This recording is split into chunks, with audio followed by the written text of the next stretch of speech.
কুলতলির মইপিঠের দিকে একটু নজর রাখবো, তার কারণ বাঘ ধরা পড়েছে। গতকাল যে বাঘ রীতিমতো আতঙ্ক ছড়িয়ে দিয়েছিল গোটা এলাকায়, স্থানীয় মানুষ বনকর্মীদের মধ্যেও বনকর্মীকে ঘায়েল করেছিল, সেই বাঘ শেষ পর্যন্ত পাতা ফাঁদে ধরা পড়েছে ভোর 3:30 নাগাদ আজ।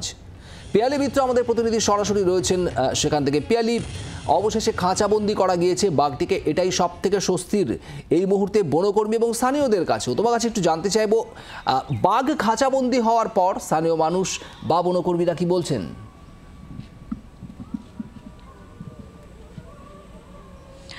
প্রথমত স্থানীয় মানুষ তারা গত মাসের শেষ থেকে শুরু করে এখনও পর্যন্ত সাম্প্রতিককালে 7-8 বার বাঘ এলাকায় ঢুকে পড়েছে এবং গতকালকে যে ঘটনার মুখোমুখি তারা হয়েছেন, এখানে বহু বছর ধরে বসবাসকারী মানুষদের যেটা বক্তব্য, ছোট থেকে তারা অনেকেই শুনেছেন বা বহুবার লোকালয়তে বাঘ ঢুকে পড়েছে সেই রকমও তারা দেখেছেন। কিন্তু যেভাবে গতকালকে একজন বনকর্মীর ওপর ঝাঁপিয়ে পড়েছিল এবং যদি আরও বনকর্মীরা না থাকতো তাহলে সেই বনকর্মীর অবস্থা আরও আশঙ্কাজনক হতে পারত, এমনটা যেরকম তারা মনে করছেন। তার পাশাপাশি তুমি দেখেছো যে একজন বৃদ্ধ তিনি একেবারে সচক্ষে সেটা দেখেছিলেন এবং বাঘকে দেখে তিনি গাছের উপরে উঠে যান এবং তাকে বাঁচানোর জন্যই আরও বনকর্মীরা কিন্তু এগিয়ে গিয়েছিল। ফলে এই রকম একটি ঘটনার সম্মুখীন, এরকম একটি ঘটনার মুখোমুখি তারা কখনো হননি। ফলে সেই আতঙ্কটা এখনও পর্যন্ত কিন্তু তাদেরকে গ্রাস করে আছে এবং আতঙ্ক যে পুরোটাই তারা মুক্ত হয়েছে এমনটা নয়, তার কারণ সাময়িকভাবে এখন এই বাঘটিকে ধরা গেছে, তাকে রিলিজ করে দেওয়া হবে। কিন্তু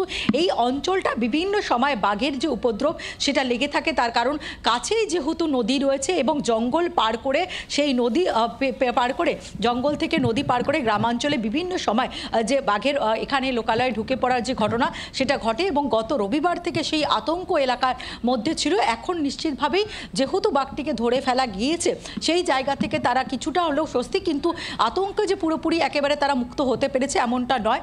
বন দপ্তরের আধিকারিকরা তারা অবশ্যই অনেকটা উদ্বেগ মুক্ত হয়েছে, তার কারণ এই ধরনের ঘটনার ক্ষেত্রে বহু ক্ষেত্রেই তাদের যে একটা অনেক বেশি সময় তাদের বহু ক্ষেত্রে দিতে হয়, কারণ আমরা সহজে বাঘ ধরা পড়েন এরকমও আমরা অতীতে অভিজ্ঞতা দেখেছি। 6 দিন 2022 সালে আমরাই কুলতলি অঞ্চলে ছিলাম, যেখানে একটা বাঘকে ধরার জন্য 6 দিন লাগাতারভাবে মাটি কামড়ে পড়েছিলেন বন দপ্তরের কর্মীরা। যদিও গত রবিবার দিনকে যে বাঘটিকে প্রথমবার দেখা গিয়েছিল সেক্ষেত্রে দাঁড়িয়ে এবং কালকে যে টানাপোড়েন বা যে বাঘে মানুষের যে লড়াই আমরা দেখেছিলাম, তার 16 ঘন্টার মধ্যেই বাঘটিকে খাঁচাবন্দি করা সম্ভব হয়েছে। ফলে তারাও এই মুহূর্তে কিছুটা চিন্তামুক্ত। বাঘটিকে বিশেষ করে সুস্থ অবস্থায় যেহেতু ধরা গেছে, কারণ গতকালকে যে ছবি তুমি দেখেছো যে যখন বাঘটি বনকর্মীর ওপর আক্রমণ করে, বনকর্মীকে বাঁচানোর জন্য খুব স্বাভাবিকভাবে অন্যান্য যারা বনকর্মীরা রয়েছে তারা বাঘটির ওপর আঘাত করতে বাধ্য হয়, ফলে কিছুটা আঘাত পেয়েছিল এবং ওই মুহূর্তে দাঁড়িয়ে বন দপ্তরের আধিকারিকদের কাছে কিন্তু এটা চ্যালেঞ্জের বিষয় ছিল যে বাঘটিকে যাতে সুস্থ অবস্থায় খাঁচাবন্দি করা যায় এবং তারপরে তাকে যাতে বনে ফিরিয়ে দেওয়া যায়। এই মুহূর্তে তুমি জানো যে 3:30-র সময় বাঘটি খাঁচায় ধরা পড়েছে এবং তারপর তাকে নিয়ে যাওয়া হয়েছে, নদীতে লঞ্চে রাখা হয়েছে এবং আজ সুন্দরবন টাইগার রিজার্ভেই তাকে আজকে ছাড়া হবে এবং ইতিমধ্যে চিকিৎসকরা তাকে পরীক্ষা করেছে এবং তিনি এই বাঘটি সম্পূর্ণভাবে সুস্থ রয়েছে এমনটা কিন্তু অবজারভেশনের পর চিকিৎসকরা জানিয়েছে। ফলে কিছুক্ষণের আজকেই কিন্তু সেই বাঘটিকে সুন্দরবন টাইগার রিজার্ভে ছেড়ে দেওয়া হবে। পিয়ালি, ধন্যবাদ।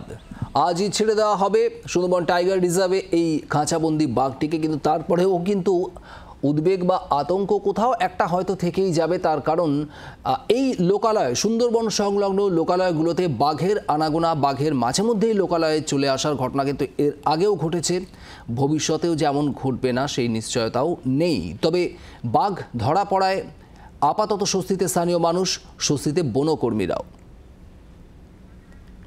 কি বলছেন স্থানীয়রা শোনাবো আপনাদের। বাঘ শুনেছি, জঙ্গলে বাঘ বাস করি সুন্দরবনে, তো আমাদের এই যাবৎ বয়স পর্যন্ত আমরা কোনোদিন বাঘ দেখিনি নিজে চোখে। তো এই প্রথম আমরা সচক্ষে দেখলাম বাঘ এবং আমাদের এলাকার অনেক মানুষ যারা আছেন তারাও বাঘ দেখেনি, এই বাঘ দেখলো।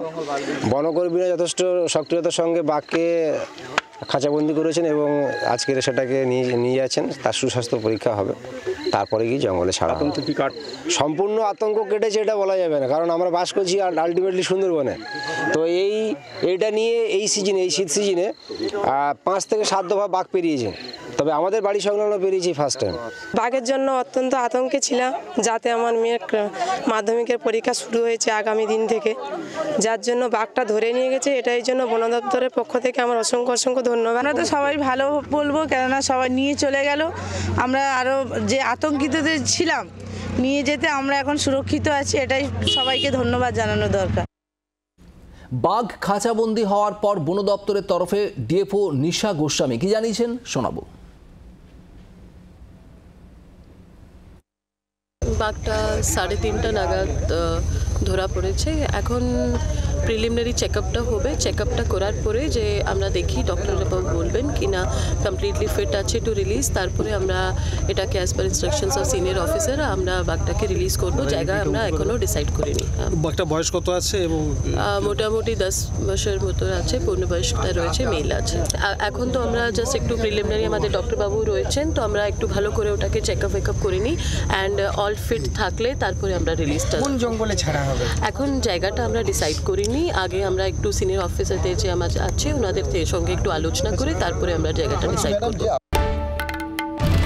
বাংলার আওয়াজ, বাঙালির আবেগ, জি 24 ঘন্টা।